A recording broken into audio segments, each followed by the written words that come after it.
सभी किसान भाइयों को मेरा नमस्कार। मैं लक्ष्मी नारायण कृषि विकास सहकारी समिति लिमिटेड की तरफ से भारत सरकार द्वारा बनाए जा रहे एफपीओ में अनिल कुमार जी को जोड़ने के लिए आज अनिल कुमार जी के पास आए हैं। चलिए आप सभी को अनिल कुमार जी से मिलाते हैं और इनके खेती करने के तरीके से आपको अवगत कराते हैं और इनके सफलता के पीछे की कहानी जानने की कोशिश करते हैं।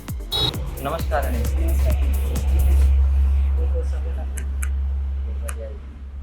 अनिल जी, किसान भाइयों को आप अपना परिचय दें। मेरा नाम अनिल कुमार, गांव लालगढ़ जटान, जिला श्री गंगानगर, राजस्थान से। सर, आपने जैविक खेती करने की शुरुआत कब और कैसे की?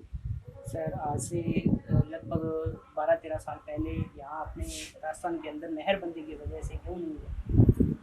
गेहूँ हमें पंजाब से मंगवाना पड़ा और पंजाब से जब गेहूँ आया और उसकी क्वालिटी देखी खाने की, तो खाने लायक गेहूँ नहीं, उसका टेस्ट भी और अलग ही लगा, जहरीला जैसे अपने कहते हैं, इस टाइप का लगा।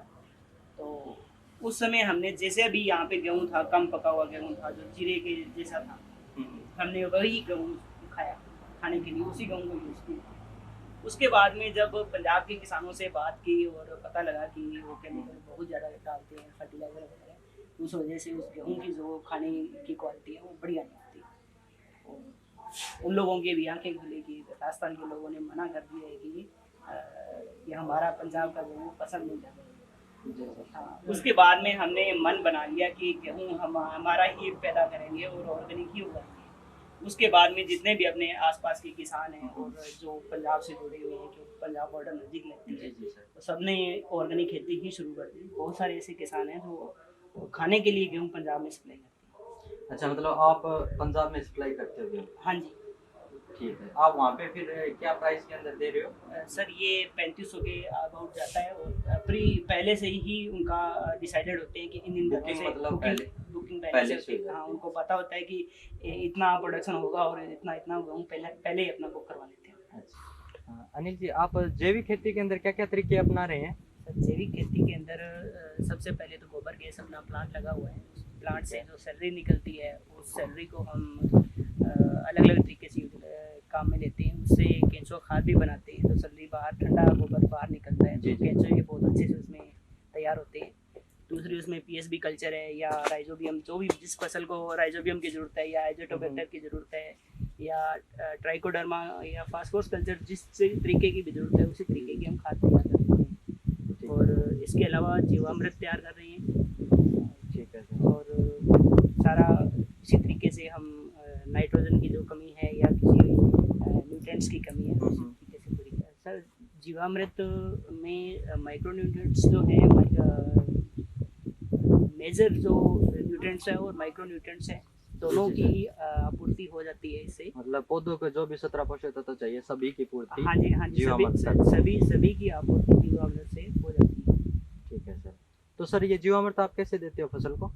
जीवामृत के दोनों तरीके से देते हैं। एक तो पानी के साथ जो फ्लड इरिगेशन से लगता है, उसी के माध्यम से, ये टैंक अपना बना हुआ है, उसी के माध्यम से दे देते हैं। दूसरा फोलियर स्प्रे भी हो जाती है, जो ऊपर जो पानी निथार के जो पानी ऊपर होता है, उससे अपने फोलियर स्प्रे भी अपने कर देते हैं। तो इसको भी हमने रिजर्व में यहाँ पे कुछ केंचुए रखे हुए हैं, ताकि अगर इसमें हमने केंचुए ताकि केंचुए रिजर्व रह जाएं, मरे नहीं। हमने जो खाद अभी जो केंचुए खाद से निकाली है, तैयार की है अलग से, उसके अंदर कई बार केंचुए ज़्यादा गर्मी से मर जाते हैं। यहाँ हमने रिजर्व के लिए इस टैंक में यहाँ पे रख रहे हैं। अच्छा, यहाँ पे आपने रिजर्व कर रखा है केंचुआ। सर, तो आप केंचुआ का जो बाहर के किसानों को भी सप्लाई दे रहे हैं या अपने लिए सर? नहीं सर, अपने लिए ही अपने तैयार कर रहे हैं। बाहर के लिए इतना नहीं हो पाता कि बाहर के लिए भी तैयार हो जाए। मतलब धीरे धीरे आप बढ़ाओगे? हाँ, ये धीरे धीरे बढ़ जाएगा जो भी है, क्योंकि अभी बाहर से गोबर मंगवाना, यहाँ पे जो गौशाला वगैरह है, तो यहाँ पे इतना सफाई से गोबर नहीं तैयार होता, उसके अंदर मिट्टी मिक्स हो जाती है। ठीक है। मिट्टी मिक्स होने की वजह से केंचुए नहीं रह पाते। जी। सर, ये द्रव्य जीवामृत है। इसे हमने गोबर, गाय मूत्र, बेसन और गुड़ मिला के इसे तैयार किया गया। और मिट्टी, इसमें थोड़ी बहुत मिट्टी डाली जाती है। ठीक है सर। हाँ, तो सारे इसमें जो भी माइक्रो न्यूट्रिएंट्स की ज़रूरत होती है या न्यूट्रिएंट्स जितनी भी ज़रूरत होती है, वो मिट्टी को, पौधे को पूरी मिल जाती है। अच्छा, तो इसको आप उस ड्रम में डाल के फिर फ्लड के साथ में भी सप्लाई देते हो? हाँ, ये जो अलग अलग तरीके से हमने जहाँ जैसे फसल को यूज़ होता है, फसल बड़ी हो गई तो उसे किस तरीके से देना है या मिट्टी में किस तरीके से देना है, अलग अलग तरीके से सप्लाई दे देते हैं। ये बायोगैस प्लांट है जो जिसका में ये इनलेंट यूनिट बनी हुई है। इसके अंदर ये चैम्बर के अंदर मड पंप लगा हुआ है। उधर से जैसे ही पशुओं की सर्दी जो गोबर आ रहा है और जो भी सफाई पशुओं की करते हैं, नहलाते हैं या फर्श की सफाई होती है, वो सारा इस इनलेट के अंदर जमा हो जाता है। इस इनलेट के अंदर एक मड पंप लगा होता है। मड पंप से लेके सीधा डायरेक्ट ही उसके अंदर चला जाता है और आउटलेट उस तरफ बना हुआ है जिससे यानी कि वहाँ से निकल जाती है। हाँ, सैलरी वहाँ से निकल जाती है।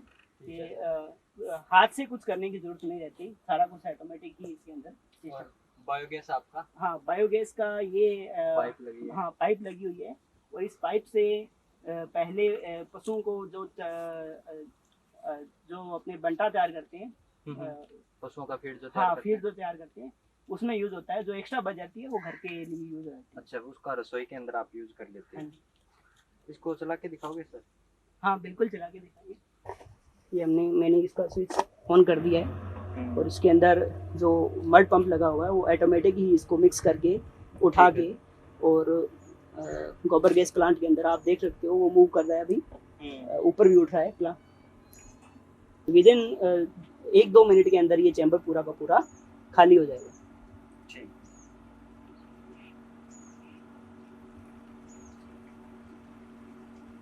सर, ये तो अपना इको फ्रेंडली हो गया।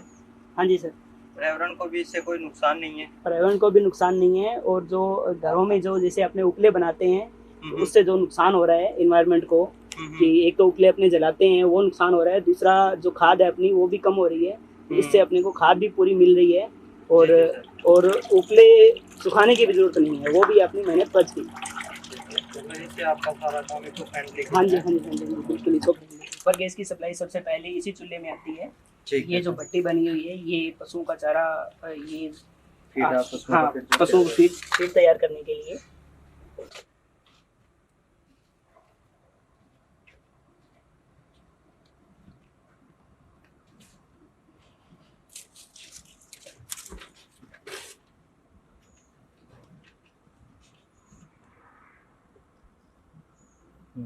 बिल्कुल स्लो है ना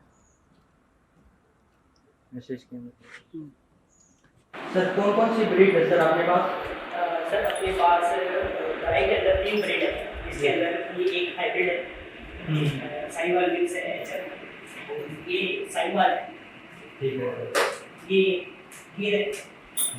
हाँ, ये और ये प्योर मुर्गा है।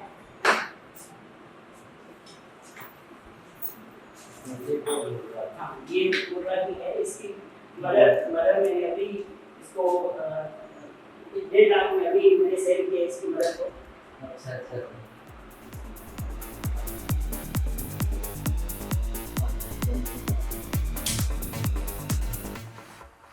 अनिल जी, आपको टेक्नोलॉजी या मशीनरी के बारे में किसी प्रकार की कोई दिक्कत हो, कोई परेशानी? सर, दिक्कत तो किसानों को रहती है कि सबसे पहले तो किसान को ये नहीं पता होता कि मार्केटिंग कैसे करनी होती है, अपना प्रोडक्ट कहाँ और कैसे बेचना होता है। मेरे अलावा और भी बहुत से मेरे साथी हैं, किसान हैं जो जैसे सुभाष सिटवाड़ हैं या और अन्य जो किसान मेरे यहाँ जुड़े हुए हैं जो ऑर्गेनिक खेती कर रहे हैं। तो सबसे पहले तो हमें मार्केटिंग किस तरीके से करनी है, कहाँ प्रोडक्ट बेचना है। ठीक है, गेहूं की हमारी डिमांड पंजाब में रहती है, एडवांस में बिक जाता है। इसके अलावा यहाँ पे लगभग सारी खेती जैसे चना है, मूंग है और बारले है, ये सारा ऑर्गेनिक ही पैदा होता है। लेकिन उनकी डिमांड मार्केट में मार्केट रेट के हिसाब से रहती है, जो मार्केट का रेट है वही रहता है। तो खाने में अच्छा है, सारा कुछ उसमें बढ़िया है। हम ये चाहते हैं कि वो अलग से हमें सर्टिफिकेट उसमें मिले कि ये ऑर्गेनिक फार्मर हैं और इनका जो प्रोडक्ट है वो ऑर्गेनिक है। उनकी टेस्टिंग से हम करवाने के लिए तैयार हैं। अभी पता किया तो टेस्टिंग के लिए मशीनें वगैरह गवर्नमेंट सैंपल भरती है, वो टेस्ट करते हैं। लेकिन हमारी तरफ किसान को कोई भी इस तरीके का सर्टिफिकेट या नहीं मिला अभी तक कि ये ऑर्गेनिक फार्मर है। और इसके अलावा प्रोसेसिंग यूनिट अगर हो तो प्रोसेस करके अपने बेचें, सीधा ही नए बेच के। जैसे हमने कुछ प्रयास भी किया है, मैं आपको प्रोडक्ट दिखा सकता हूँ। जी। ये हमने बारले है, जो बारले का छिलका उतार के हमने तैयार किया है। जी जी। ये छिलका उतारा बिल्कुल ये जैसे लग रहा है कि गेहूँ है। और दूसरा प्रोडक्ट हमने एक मल्टीग्रेन तैयार किया है, जिसके अंदर गेहूँ न होकर गेहूँ इसमें 50% गेहूँ डाला है, बाकी हमने इसके अंदर मक्का, ज्वार, जौ और चना, ठीक है। 5 अनाज इसमें हमने डाले। अलग अलग परसेंट, अलग अलग सबके सब लगभग बाकी 10% हैं और 50% इसमें गेहूँ। ठीक है। इसका प्राइस क्या रखा है सर आपने? इसका प्राइस हमने यहाँ पे 50 रुपये रखा है। हम यहाँ से लेके जा सकता है, हमारे जो भी है किसान हैं उनसे सीधा लेके जा सकते हैं। सप्लाई अभी कहीं नहीं हो रही है प्रोडक्ट। हाँ जी, 50 रुपये पर किलो। ठीक है। और ये बारले भी हमारा हम 35 रुपये दे रहे हैं, जो किसान के हमारे यहीं से ये उपलब्ध होगा, किसान के घर से ही उपलब्ध होगा। ठीक है सर, यहीं से वो लेके जाएगा 35 हाँ रुपये। हाँ जी। सप्लाई के लिए हमारे पास मार्केटिंग के लिए ऐसा कुछ नहीं है कि हम मार्केटिंग कर पाएँ जी और जी। उसको यानी कि जैविक खेती आप कर रहे हो, इससे कोई आपके आमदनी में बढ़ोतरी हुई हो? लाभ?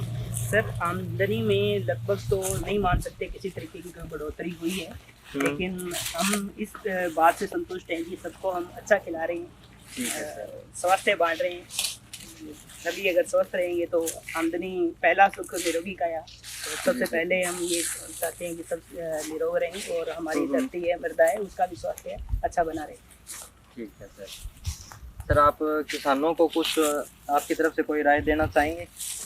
सर राय तो ये है कि किसान अपनी तरफ से अच्छा प्रयास कर रहे हैं। सभी किसान यहाँ लगभग ऑर्गेनिक खेती ही लगभग कर रहे हैं, क्योंकि यहाँ जो लगभग ग्वार जैसे हो रहा है, मूंग, चना, जौ, सरसों जो भी हो रहा है वो बिना खाद के ही हो रहा है।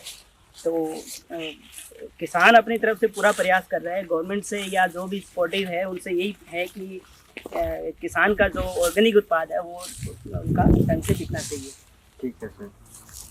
ठीक है अनिल जी, आपका बहुत बहुत धन्यवाद, आपने अपना कीमती समय दिया। आपका भी बहुत बहुत धन्यवाद। हमें बहुत खुशी हुई कृषि विकास सहकारी समिति लिमिटेड से मिलके, और हमें एक आशा की उम्मीद जगी है कि किसानों के साथ कोई ऐसी समिति जुड़ी है जो किसानों को आगे बढ़ने के लिए प्रेरित करेगी और अच्छे किसानों को जो सोर्स है वो उपलब्ध करवाएगी। जी ज़रूर ज़रूर सर। कृषि विकास सहकारी समिति लिमिटेड से आपका देने के लिए बहुत बहुत धन्यवाद। आपका